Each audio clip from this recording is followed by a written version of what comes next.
Welcome back to our reading of Treasure Island. We're on chapter 16 today, How the Ship Was Abandoned. Okay, and this chapter starts the first chapter of part 4, The Stockade. So this is the narrative continued by the doctor. It was about 1:30 when the two gigs went ashore. The captain, the squire, and I were talking matters over in the cabin. Had there been a breath of wind, we should have fallen on the 6 mutineers left aboard with us and slipped away to sea. But there was no wind. And, to complete our helplessness, Hunter came with the news that Jim Hawkins had gone ashore. With the men and the temper they were in, it seemed an even chance if we should see the lad again. We ran on deck. The pitch was bubbling in the seams. So guys, pitch is like this black tar that would make a wooden boat waterproof. The stench of the place turned me sick. If ever a man smelt fever and dysentery, it was in that anchorage. The 6 scoundrels were grumbling in the forecastle.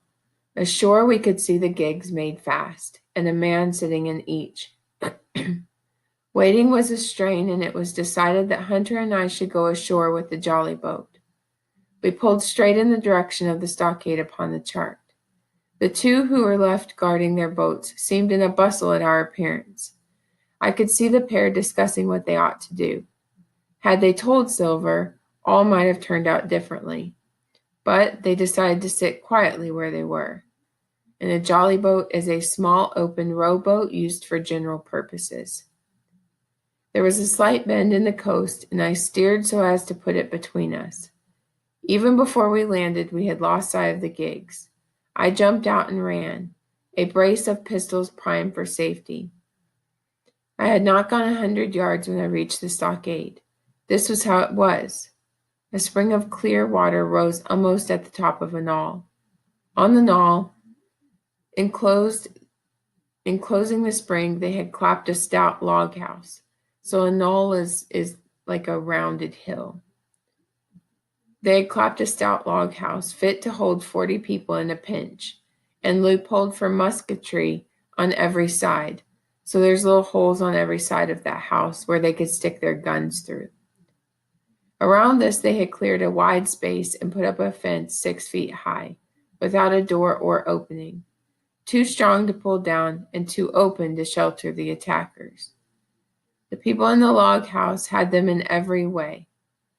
All they wanted was a good watch and food, for short of a complete surprise, they might have held the place against a regiment.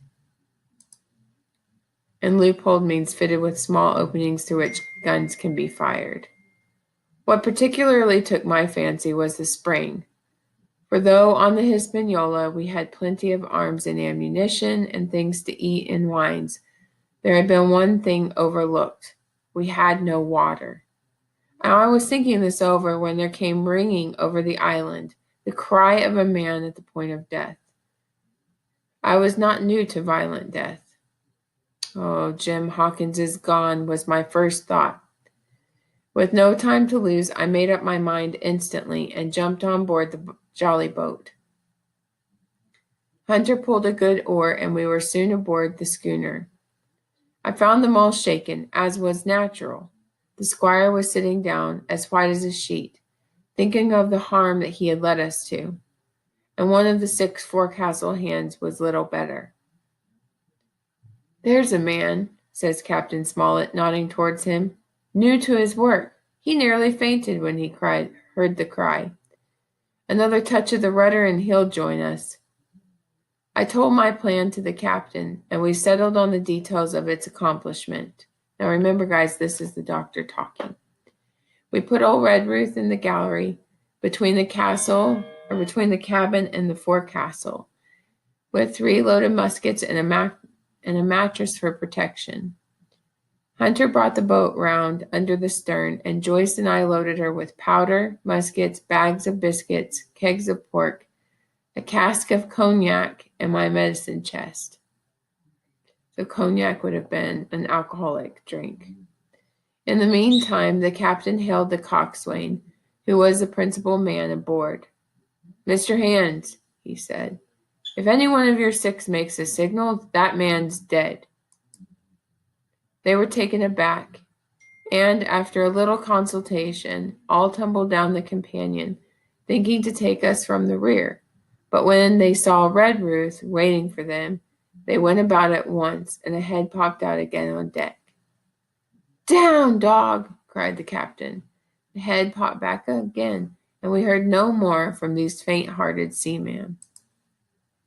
By this time, we had the jolly boat loaded. Joyce and I made for shore again, as fast as oars could take us. The second trip aroused the watchers along shore. Just before we lost sight of them behind the little point, one of them whipped ashore and disappeared. I had a mind to destroy their boats, but I feared that Silver and the others might be close, and all might be lost by trying too much. We soon touched land again and set to provision the blockhouse. All 3 made the first journey, heavily laden, and we tossed our stores over the palisade. The palisade is a fence of wooden stakes or iron railings fixed in the ground, forming an enclosure or defense.